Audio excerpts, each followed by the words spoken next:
दिल्ली से एक और खबर। देखिए, दिल्ली में कत्ल की एक सनसनीखेज वारदात हुई है। वारदात मंगोलपुरी इलाके की है और हिंदू महिला की हत्या करके उसके शव को कब्रिस्तान में दफना दिया गया। पुलिस ने कब्र खोदकर महिला का शव बाहर निकाला है और 54 साल की इस महिला का नाम मीना बताया जा रहा है। हत्या के तीनों आरोपी मुस्लिम हैं और 2 जनवरी से मीना लापता थी। मंगोलपुरी थाने में उसकी मिसिंग रिपोर्ट दर्ज करवाई गई थी। तीनों आरोपियों को पुलिस ने गिरफ्तार कर लिया है और पुलिस के मुताबिक 2 मुख्य आरोपी और महिला एक दूसरे को जानते थे। अब महिला की गुमशुदगी रिपोर्ट दर्ज कराने परिवार थाने पहुंचा था तो दोनों आरोपी भी उनके साथ थे। इलेक्ट्रॉनिक सर्विलांस में जब पुलिस को शक हुआ तो उन्हें हिरासत में लेकर सख्ती से पूछताछ की गई तो जुर्म कबूल लिया। पुलिस के मुताबिक महिला कर्ज पर पैसे देने का काम करती थी और दोनों आरोपियों पर काफी कर्ज बढ़ चुका था, इसलिए उन्होंने महिला की हत्या कर दी। तो ये बड़ी खबर दिल्ली से। देखिए, एक के बाद एक वारदात, संगीन वारदात दिल्ली से सामने आ रही है और इस अपराध पर लगाम फिलहाल तो नहीं लग रहा है। अभी कई केस जो हैं उनकी गुत्थी सुलझी नहीं है। एक और मामला सामने आ गया तो दिल्ली में कत्ल की एक और सनसनीखेज वारदात सामने आ गई। वारदात मंगोलपुरी की है। ये ताजा घटनाक्रम देखिए, हिंदू महिला की हत्या करके उसके शव को कब्रिस्तान में दफना दिया गया। हिंदू महिला हत्या और फिर शव को कब्रिस्तान में दफना दिया गया और पुलिस ने कब्र खोदकर महिला का शव बाहर निकाला है और 54 साल इनकी उम्र है। इनका नाम मीना है और हत्या के जो तीनों आरोपी हैं वो मुस्लिम समुदाय से हैं। और इस बाबत पीड़िता की जो बेटी है, क्या कुछ कहना है उस परिवार का, आपको हम सुनवा देते हैं जरा। एक हिंदू महिला की हत्या की गई और फिर उसे कब्रिस्तान में दफना दिया गया। हमारे साथ बात करने के लिए परिवार के सदस्य हैं।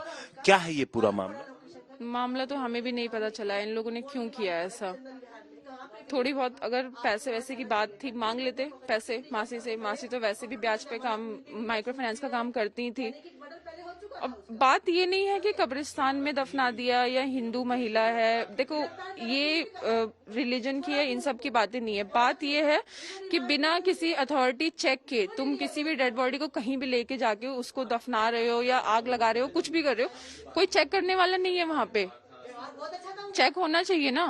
वहाँ पे गार्ड होता है हर जगह पे, हॉस्पिटल में, बैंकों में, कहीं पे भी हर जगह गार्ड होता है। गार्ड प्रेजेंट रहना चाहिए था। वहाँ पे गार्ड नहीं था, या तो गार्ड था और गार्ड से भी कोई बातचीत की है इन्होंने। अब मैं नहीं जानती हूँ, मैं नहीं हूँ कोई ऑफिसर या मैं पुलिस नहीं हूँ, लेकिन जो हमें लग रहा है कि ऐसा कैसे हो गया बिना किसी चेकिंग के वो किसी बॉडी को दफना के चले गए, किसी को पता भी नहीं चला। 10 दिन के बाद वो लोग खुद एक्सेप्ट कर रहे हैं तब हमें पता चला है, वरना कोई वो बात ही नहीं खुलती। तो ये बताएं कि शक कैसे हुआ, कब गायब हुई वो? 2 तारीख से उनका फोन नहीं लग रहा था। फिर हम 3 तारीख को हमने रिपोर्ट करवाया पुलिस स्टेशन में। फिर जब उसके बाद पुलिस ने क्या किया? पुलिस ने फिर चेक करना शुरू किया। पुलिस तो चेक कर ही रही थी।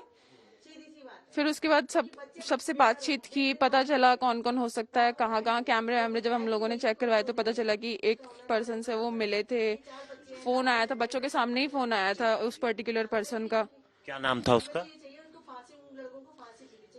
उसका नाम मोबिन था, शायद उसी का फोन आया था। उसके बाद क्या हुआ? फिर पुलिस कैसे पहुंची कब्रिस्तान तक? ये सब मुझे नहीं पता है, ये नहीं, मैंने। तो आपकी मासी लगती थी? हाँ जी। क्या उनका बिजनेस क्या था? उनका बिजनेस था कि लोगों को, जिससे किसी को जरूरत है, मुझे जरूरत है, मुझे कुछ पैसे चाहिए तो मुझे थोड़े इंटरेस्ट पे पैसे दे दिए। तो हाँ। इन लोगों को भी दे रखा था? इनको भी दे रखा था। 3 आरोपी बताए जा रहे हैं। हाँ जी, इनको भी दे रखा था। इनके जान पे जान से शायद और लोगों को भी दे रखा है। ऐसे ही काम था। घटनाक्रम पर और ज्यादा जानकारी के लिए सीधा रुख करते अपने सहयोगी का, और वो वहां पर मौजूद है हिमांशु मिश्रा, हमारे रिपोर्टर, जहां से ये शव निकाला गया है। हिमांशु, आपसे जानना चाहेंगे किस तरह से ये मामला प्रकाश में आया, पुलिस ने अब तक क्या कार्रवाई की है, क्योंकि ये अपने आप में सनसनीखेज वारदात है और इससे जुड़ी हुई हर एक खबर, अपडेट आप बताएं। देखिए, इस वक्त आशुतोष में मौजूद हूं नांगलोई के उसी कब्रिस्तान पर जहां पर जब आरोपियों को पुलिस ने पकड़ा, मोबिन, रेहान और नवीन, तो वो यहां तक खुद पुलिस की टीम को लेकर पहुंचे। आप ये देखिए, यहीं से कब्र, ये नांगलोई का कब्रिस्तान है, यही कब्र को खोदा गया आरोपियों की मौजूदगी में और यहां से पुलिस ने वो बॉडी निकाली और उसके बाद उसे अब ले जाके हॉस्पिटल में रखवा दिया गया है, जहां पर उसका पोस्टमार्टम, ताकि पोस्टमार्टम के जरिए ये पता लगाया जा सके कि कत्ल किस तरीके से किया गया। पुलिस ने इस मामले में दरअसल 2 जनवरी को जब महिला गायब होती है, संदिग्ध परिस्थितियों में अचानक से वो गायब होती है, उनका मोबाइल फोन बंद हो जाता है। इसके बाद परिवार वालों ने मंगोलपुरी थाने में शिकायत दी। मंगोलपुरी थाने की पुलिस ने इस पूरे मामले की जब जांच शुरू की तो कॉल डिटेल और टेक्निकल सर्विलांस के आधार पर पुलिस को मोबिन के बारे में जानकारी मिला। दरअसल ये महिला जो थी, ये रेहड़ी पटरी वालों को छोटे मोटे अमाउंट दिया करती थी, किस्तों पर ब्याज में, और किस्तों पे वो पैसे वापस लेती थी।